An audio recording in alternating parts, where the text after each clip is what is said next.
Hello and welcome to another special edition of Plus One interview. This time we got Jose, IHoopcrazy. If you don't know them, you should already know them. If you love basketball, you should be following their Instagram page, IHoopcrazy. But we got a lot of basketball to talk about. What's going on, man? What's up, man? How you doing? I'm good. How are you? You know, it's school started, and you know that teaching life is something else. So Yeah, man. it is what it is. But IHoopcrazy. I mean, this the page. I randomly. So this is how I got it. Info of the page. It randomly popped up on my Discover page. I saw it, and then I was like, oh snap. Okay.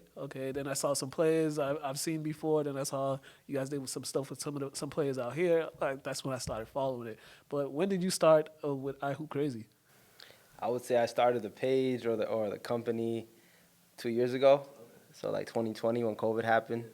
Yeah. Was that just something you was just like, you know, it's COVID. I love basketball. Let me just, you know, try to use like my skills as far as like media and what I know to, you know, just use this as a way to like build up players and spotlight the talent that's around here. Yeah. I would say when I first started, I had a general idea of what I wanted to do. I didn't know specifically what I wanted to do. Mm-hmm. I knew that I wanted to create a brand, and I knew that I wanted to make videos, and I wanted to grow a brand and help players promote themselves. Yeah, definitely. And we need. I mean, this is the day and age for that because a lot of these players, you know, coaches are looking at stuff like that, and from you know, you may have not thought about. Like you may have not thought about it in that way. Like you just wanted to put out basketball, but now some kids probably got offers from the stuff you posted and stuff. Yeah. No, there's a lot of impact. Yeah. Like I'm noticing now, and as of recent, there's a lot of impact or influence that we have when we post. If we say, for example, like we'll put up a post sometimes and say like, you know, these AAU programs are the programs to watch, or these players are the players to watch, and when we posted, like me and my small team, we're just going off of what we've seen. We're going off of what we think. But the way the market takes it and the way the kids take it and the programs take it, they take it, you know, way more serious than what we expected. Yeah, and also like with this day, because basketball, like that was like 20 years ago, 15. I don't even probably like 10 years ago. So with basketball wise, you wasn't getting a lot of like highlights on because social media wasn't that big.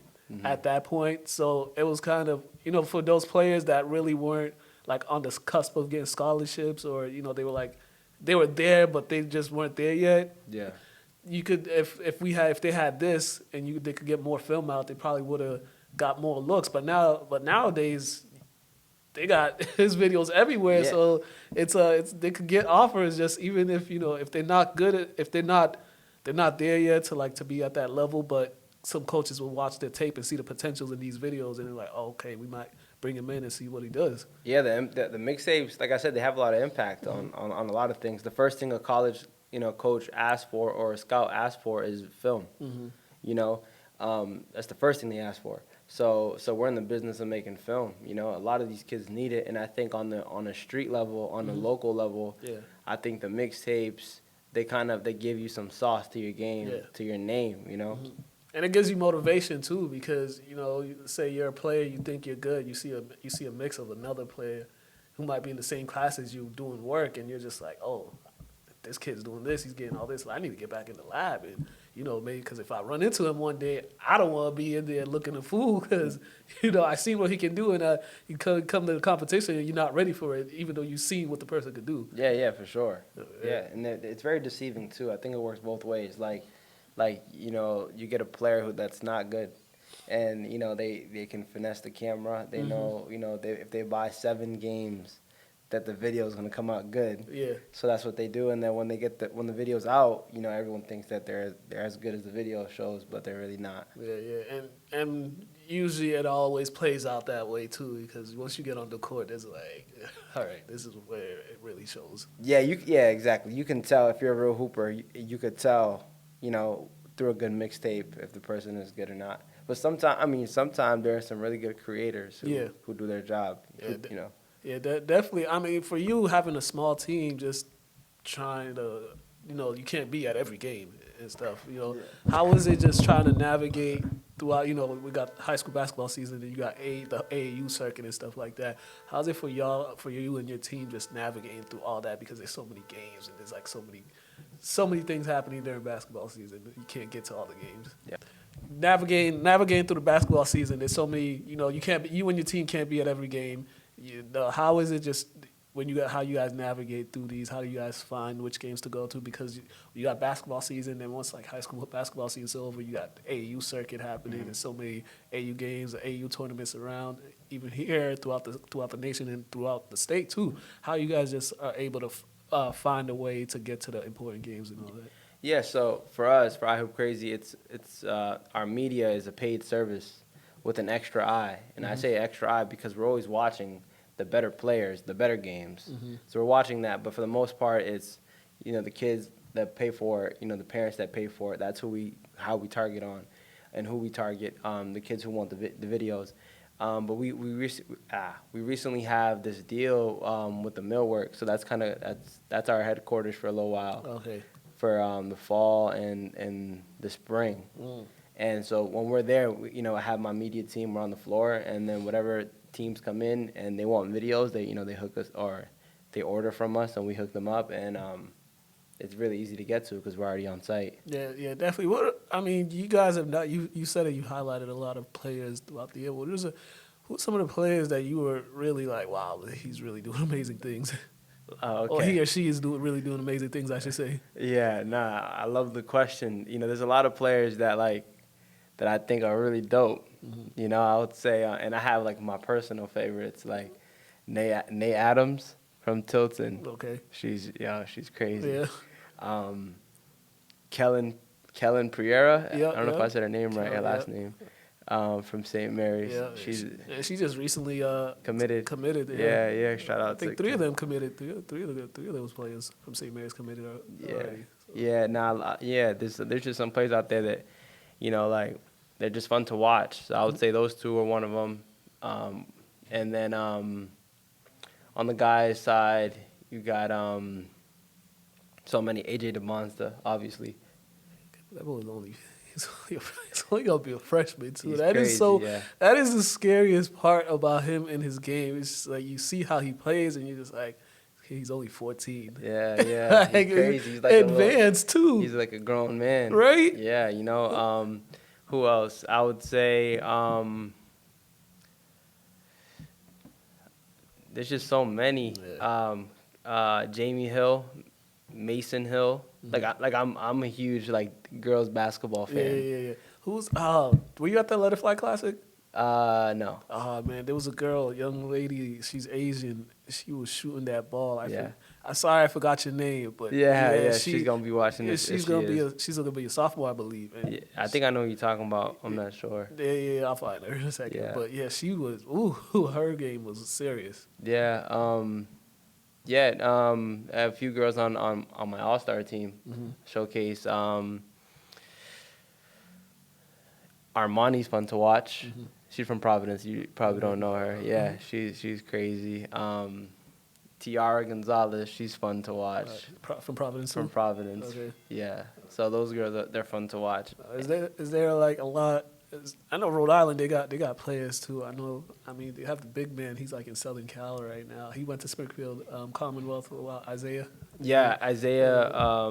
Damn. I think Miranda is. Miranda. Yeah. So Rhode Island, Rhode Island does produce players. They do. Do you think they just get overlooked just because they're so? It's nah, man. That's a deep convo. Yeah. I don't think that they're getting overlooked. Okay. I think the problem is there's close to 1,500 AAU teams in Rhode Island, and Rhode Island's the smallest state in the country. Yeah. And then on top of that, the culture of Rhode Island is mine, give me. Gotcha. So I think the talent out there is just being spread so thin. Yeah. And then the AAU owners, instead of coming together, Yeah. they just wanna get mine. Yeah. So it's just a get mine culture over there.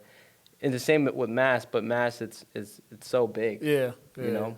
And you would think if Rhode Island had one, they'd probably be. If if Rhode Island decided to get together, and be like, yo, let's put this team together and put one program together, I think it would take off. Yeah, it's funny. That's kind of like how people talk about Lynn too, Mhm. because we're, as far as like high school sports and stuff, because we have 5 different high schools here and stuff. So it's kind of like, our talent is like all over the place. So Yeah. it's just like, imagine if it was one school and stuff, and all like the players that came through here played on the same team. It was like, Yeah, yeah. I mean, like I said, my mom's from Lynn. She's, I'm from Lynn. I grew up out here playing out here. So, yeah, I definitely see that. I think the culture in Lynn, there's a lot of talent over here. Yeah. Crazy talent, like crazy, crazy talent. But I think you're right. I think the showboat. It's kind of a showboat culture. You're not wrong. You're not wrong. Give me mine. You're not wrong. You're not wrong.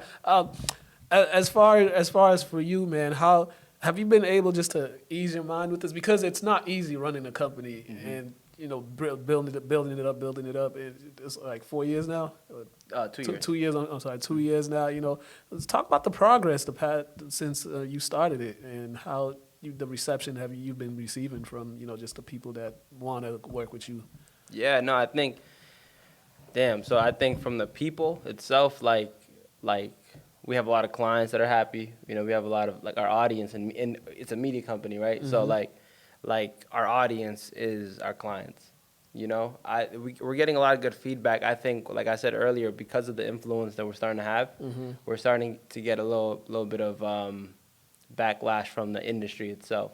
So I think the people love it. The kids love it. The parents love it. Like, the parents call me like crying. Kids call me happy. Call us happy. And then we got AAU program directors who, it's the opposite. Like, they don't like the influence that we have. Yeah. Yeah. And which would make no sense, because you're doing more. You're benefiting the players, the student athletes, and you're helping them out. So it makes zero sense why anybody would want to have a backlash. Somebody just doing something out of love and and you love basketball too. So it's like doing something out of love. It's like, why would you even have an issue with it? And and being a media company, we can do things that other companies couldn't do. So we could say that so we can put out a top 10 ranking, or a top 50 ranking, and people are going to watch us. Whereas an AAU program, you can't really do that, because you're automatically biased. Yeah. So to try to fight against us, or not have a relationship with the media company like mine, like IHoopcrazy, it just doesn't make any sense. And it don't make and the other part that don't make sense is like, why? It's like, what benefit are you getting from having an issue with somebody just highlighting players? That's literally all they're doing. Everybody always thinks like, oh, as you said, put in the top 10. Everybody always thinks, oh, my player should be on there. My player should be on there. And they take it more personal if you don't put their player on it. And it's just like, no, there's only 10 players. Your player might be good, but there's only 10 players. Right, excuse me. And too, with the rankings, which is another form of media, it's like it's always going to be biased. Even ESPN rankings are going to be biased, because ESPN doesn't literally see every kid in the world playing ball. They only rank the kids that they see. So, on our end, it's like on a much smaller level than ESPN. It's like, if I've only seen 300 kids in New England, I can only really rank an X amount. You know what I'm saying? And if there's a girl who never comes, or a player that never comes to an event, or whatever the case is, and I never see the player, but I keep on hearing she's one of the best players. If I've never seen her, I can't put her up there. Right? Yeah. So it's like I said, we're media, so it's a very different component to youth sports specifically. Yeah. And how did your love of the game and growing up playing the game and stuff, how has it translated for you, just being because the competitive nature as a hooper it never leaves you, but how has it translated in you just being out there as far as getting coverage and stuff like that? As far as me starting the company, or as far as me playing when I grew up? Both. All right, so I played at Everett High School, my first 2 years of high school, and then I transferred over to Charlestown High School, where I played and kind of made my name.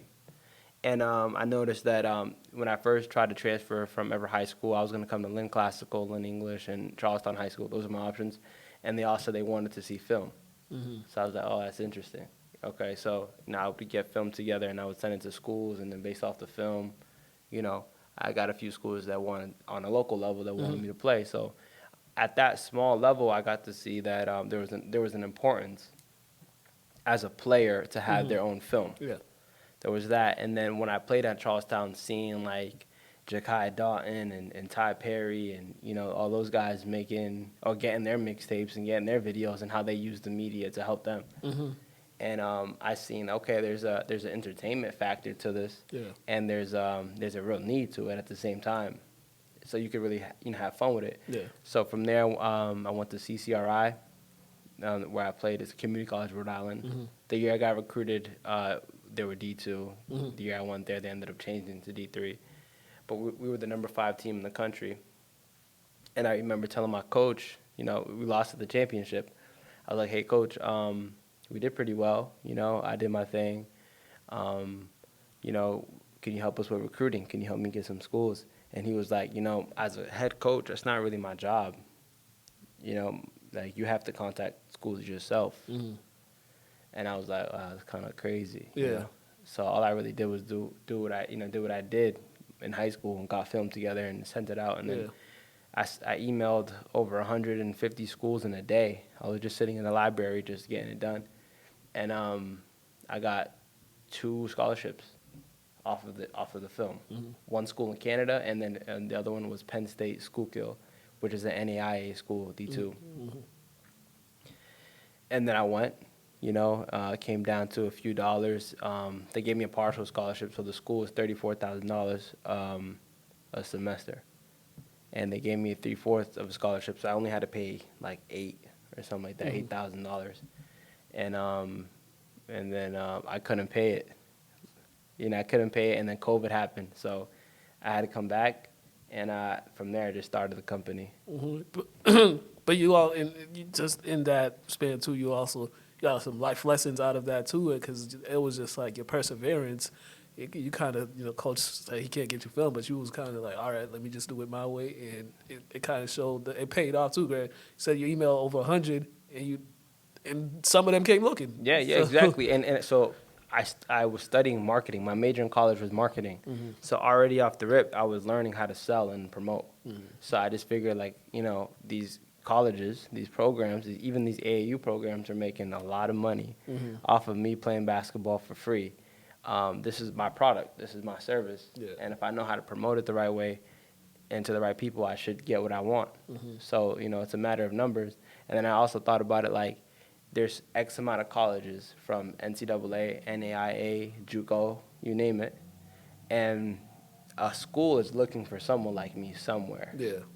Whether it's Central, whether it's North America, whether it's Canada, Europe, somewhere there's a coach out there, there's a program out there that's saying, I wish I had a player like this player. Yep. So then it's just about promoting yourself to that person. Yeah, definitely, because it's just a game. Everything's just a game. Once you figure out how to play the game, it's like it's easy sailing. Now, I mean, this past AAU circuit, which program did you see, or which team did you see in this circuit, this AAU circuit this past year that just flew by? Which team or player did you see that was like, okay, I see he or she has been putting in work? Program? Yeah. Damn, man. There's a few programs, I don't know if I want to answer that question. Well, I mean, you could name an array of programs, and it don't have to be limited to one. I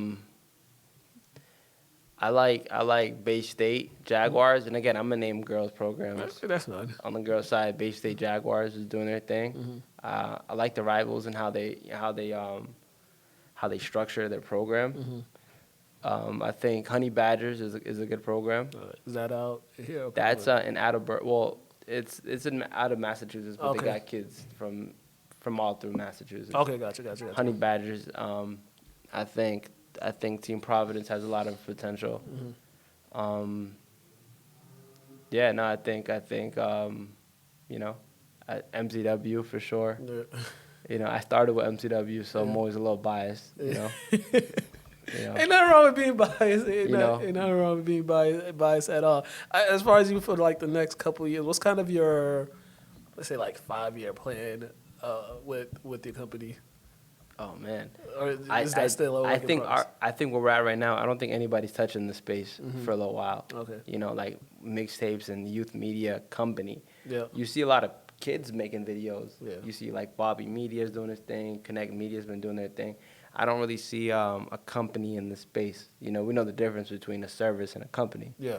You know, and I think where I'm at with it, I don't think anyone in the space can really touch what I'm doing as far as the business aspect and the company aspect of it. Because anybody can really record and make a video, but like to bring investors into a company, you know what I'm saying, to hire people, to have employees, to strategize. And so I think in the next 5 years, I think we're already nationally known. Yeah. Like, you know, we're already known. So I think in the next 5 years, we're just going to, I think it'll be time to, like, big time to scale this thing, you know? Yeah, definitely. And I know you and your team are probably satisfied that you all were able to build it from the ground up. You know, just y'all building it from the ground up, kind of like no handouts and nothing. You guys went out there, went everywhere, got to work, made the connection, used y'all resources, networked and stuff like that. Was that more? Do you and the team feel more satisfied that that the rise has been like this because of how you guys did it? You didn't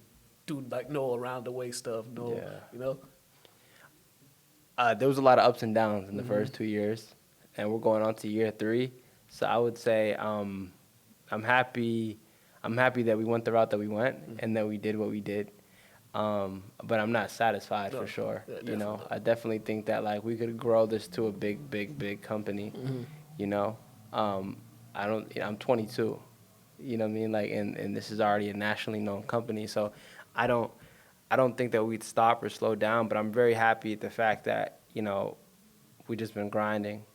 That's really it. And that's all it is. It's everything's ground because nothing comes easy, especially in this role. But I'm glad that you and your team were able just to build it up the way it's built up now. Now it's like you're getting everyone's attention and everybody's looking for you instead of you looking for them. Yeah, well, I think what's fun is like again, I'm 22. Yeah. And I own the company. That's one. And two, I think, you know, it's fun to be able to do what we want and not really have to answer to anybody. You know, whereas like imagine if we sold the 3-step, or if we sell the 3-step when it gets to a point, you know, or maybe Zero Gravity wants to buy it. Like I think what's fun is that we can do what we want. So if there's a narrative that I want to push, I can push that narrative. Yeah. You know, and I have in 8 years this company will be up for a decade, and I'll be 30. Yeah. So there's a lot of growing to do. Yeah. It's fun now to be able to go to an event and people look for us. Yeah. That's fun. Yeah, I know you say like in 8 years it'll be 10 years, and the way starting it off after COVID happened too, because you know a lot of companies went under, and a lot of bad things happened to a lot of companies, and you know people that were like having startups and stuff like that. But for you guys to be able to do that during the time where a lot of people were losing jobs and stuff like that, it's amazing as well. It is, and I think like it's just if you knew the backstory, some people watching this know the backstory.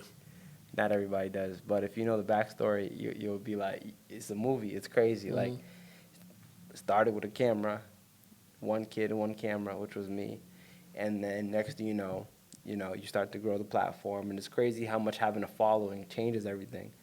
You know, once you have a following and you have the right brand, it opens up so many doors. Yeah.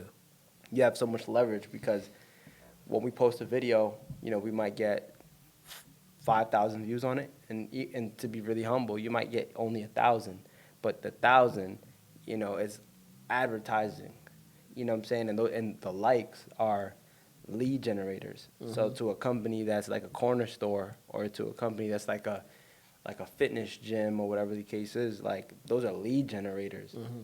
You know what I'm saying? Every single time someone likes my page, I know I could see that, and I know where they're from. Yeah.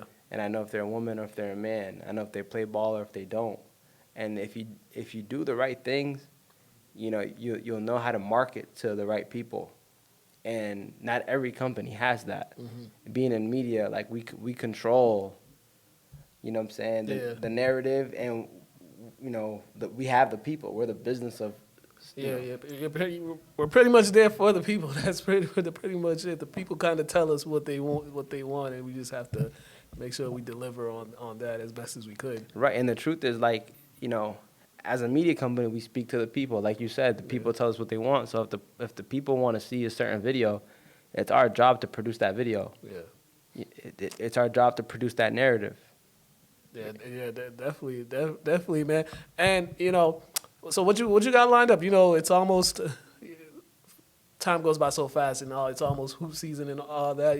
But what else? What are you guys working on now? And what is some of the stuff that you guys are working on to get ready for this upcoming season? Because I'm sure it's going to be an interesting season coming up as far as basketball because of all the talented players that you just mentioned, and the stuff some get entering their senior year and just looking forward to the stuff they're going to do on the court. So for the season, what are we looking forward to? I think like the high school season, right? Yes, sir. I'm looking at different schools and different narratives, and different players and different narratives there. St. Mary's is always going to be a narrative for me. So will St. Andrews. That's another narrative. That's another school that we're looking at. Honestly, like the school season, we're just gonna chill, take orders. Nothing's really gonna change. Get ready for the spring. But there's certain players that we're watching, and depending on how they do and how they play, those are the narratives that we're gonna push. Yeah, definitely. Is it? Actually, I know I talked to my friend about this. Because he talks about how you love the girls' game. Me and my friend talk about this all the time when it comes to because he coached the high school girls hoop team. We talk about this all the time as far as the difference between the girls' basketball and the boys. With the boys, let's say they come in, they know they're better than the team. They'll come in, we just gonna mess around and then blah blah. We'll turn it on and then. But on the girls' side, when they come in, they know they're better than the other team. It's just like we're not messing around. We're going up 40 by like the first quarter. We're just gonna come at you right now, and that's it. Not giving you hope. Meanwhile, the boys, they'll ease you up and make you think you have hope, and then do you notice that as well? I think they both happen on both ways. But what I love about girls basketball, what I love about the girls side of basketball is I think it's just a complete different game, and it's more mental with the girls than with the guys. I think the guys come in and they want to dunk and they want to show out. But I think on the girls' side, they come in, like you said, and they just take care of business for sure. And they appreciate, the game a little more, or the media a little more. Because what you'll find is, like an event like Let It Fly, on the guys' side, there's cameras everywhere. As soon as the girls come play, they're gone, And from what I noticed, just off of, from what we worked with, is like, the girls need the media more, and they love the media. And I think the girls are, that's what I think, really. They love. I don't know if I answered your question. Yeah, you did. And it's girls' game are pretty entertaining. They're very entertaining. As I said, the Let It Fly Classic. That game was probably the best game of the day with the girls' game because it came down to the wire. I got introduced to I knew. It was like 3 players I knew. Yeah. I got introduced to like some other players. I'm just like, oh, wow. A young lady that's going to Providence. No, she's going to University of Rhode Island. I'm sorry I'm forgetting all your names, but she's going to point guard. And I'm just like, oh, wow. This girl got game. Sophia? Yeah. Yeah. I got introduced to her, just watching her. And then I was like, and then there was another young lady. I believe her name was Tatum Forbes or something. I believe that was her name. And it was just going off. And I'm just like, wow. There's a lot of good girls, and there's a lot of good girls that that you haven't even seen. Like Jessica Ross is pretty good. Kaylin Carroll is pretty good. Like there's a lot of monsters. I think in New England, I think girls basketball might be a little better than the guys basketball. Especially because when you'll find a girl in New England that's a star, or just in general, she's very humble. She, what I'm saying? She's hardworking. She loves the game. And she does what she has to do. Most of the time on the guys' side, if they're as good, or if they're really good, it's usually a mental thing. They're usually a head case. They're usually out there messing with a lot of girls and probably doing drugs and all that extra stuff. You know what I'm saying? Just to be honest, what I'm saying? On the girls' side, they're focused for sure, and and there's a lot of girls out there. And the thing is, you really wouldn't know about it because there's no media on the girls' side. like I said, all the media's on the guy's side. Yeah, there's not enough media as they should be on it. Yeah, you definitely. Playing in this area, did you when you used to go out different states and stuff and play against other countries? Did you feel the sense of like people not really understanding that there is serious basketball players in Massachusetts, and because it kind of get overshadowed or so, or people don't think that there's really some top hoopers here, or they're just not paying attention like that, like they should be. Did you get a sense of that when you was going around playing in other states and stuff like that? I never really played in too many states. I think when I played, I played on a pretty good AAU program. I bounced around a lot, but I think growing up, what I noticed was there was a lot of talent, and I think I learned that on the executive level of youth boys basketball, I learned that it was a little it was very biased in a sense, and I think that that's just what I think. There was a lot of talent, absolutely, but there's a lot of control as to who shines, Just, and I'm being very honest here. We're all about honesty. If I have an AAU program, and I've seen this happen before, an AAU owner would have, say, 2 players, right, on the same team. They're both stars, but they like one of them and they don't like the other. They'll push that one that they like and not the other. So I noticed that at a very, really young age that happens a lot in New England. I'm sure it happens throughout the country. Yeah. But that's what I. But you could only speak on where you're from. Yeah. So that's what I noticed, and when I noticed that, I just realized that this is just a game for everybody, like a big game. Yeah. You know what I'm saying? It's just a game for the AAU directors. It's just a game for the tournament host, for the facility host. It's just a big game. Yeah. That's what I noticed. Yeah, I mean, hey, there's always, you read reports about AU and stuff like that, and you see complaints about AU and stuff like that. And it goes back to what you were saying, and AU the past couple of years has been getting a lot of.